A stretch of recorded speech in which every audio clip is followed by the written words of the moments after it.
তো গাইস বলে কি যে ভাই ঋত্বিক রোশন নাকি ডান্স করতে পারবে না। ইয়েস, ঋত্বিক নাচতে পারবে না।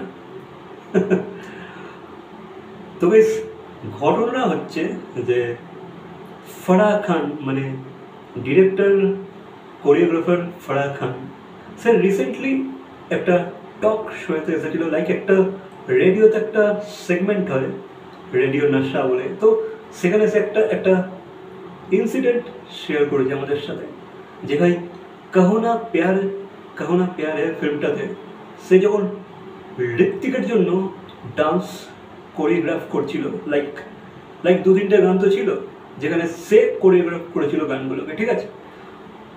তো এবার ফারাহ খানের কোনো আইডিয়া ছিল না যে ভাই ঋত্বিক এত ভালো একটা ডান্সার, সে একটা ট্রেন ডান্সার, তার কোনো ধারণাই ছিল না। তাই জানি না, হয়তো হয়তো সে হয়তো জানতো না। তো সে ভেবেছিল ঋত্বিকের সাথে একটা প্র্যাঙ্ক করবে, ঠিক আছে, একটা প্র্যাঙ্ক। তো গানটা ছিল এক পল কা জিনা ফির তো হ্যায় জানা। গানটার কথা মনে আছে তো? ওই গানটা একটা স্টেপ ছিল, তোমরা তো সবাই জানো তাই না, এই যে হাতের যে স্টেপটা ছিল। তো ঋত্বিককে সেই গানের জন্য একটা একটা একটা সে একটা ডান্স স্টেপ তৈরি করেছিল। আর যেহেতু তাদের অনেক অ্যাসিস্ট্যান্ট থাকে, তো সেই সেই অ্যাসিস্ট্যান্টকে সে বলেছিল যে ঋত্বিককে এই ডান্সটা করতে বলো, এই ডান্সটা গিয়ে তার কাছে গিয়ে দেখাও আর বলো এই ডান্সটাকে রিপিট করতে আমার সাথে, এই ডান্সটা এই ডান্স স্টেপটা করতে। তো তারা ভেবেছিল হয়তো ঋত্বিকের সাথে একটু প্র্যাঙ্ক করবে।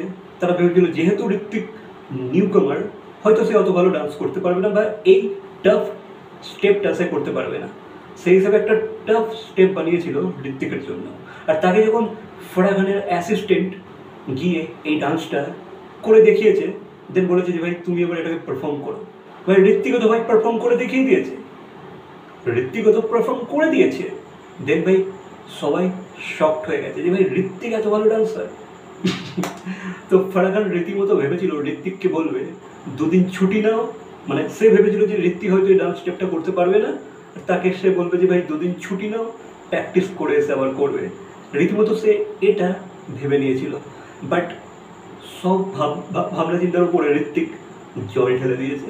ভাই সে সেই স্টেপটাকে নেক্সট লেভেল করে দিয়েছে। ইয়েস, তারা দেখে রীতিমতো শকড। তো তারা ভেবেছিল একটা নিউ কামারের সাথে একটা প্র্যাঙ্ক করবে, কিন্তু ভাই উল্টে তাদের সাথে প্র্যাঙ্ক হয়ে গেছে। ইভেন সেই গানটা কি লেভেলের ম্যাসিভ হিট হয়েছে, উই অল নো দ্যাট।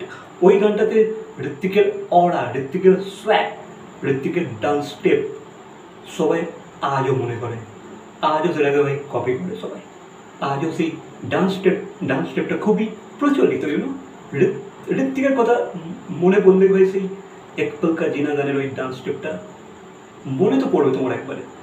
তো আমরা তো জানি তো এই গানটা কি লেভেলে hit, we all know that. তো এই ছিল একটা ইনসিডেন্ট। তো ফারাহ খান বুঝতে পারে না যে ভাই সে কাকে নাচ শেখাতে গেছে, সে কাকে কোরিওগ্রাফ করতে এসেছে।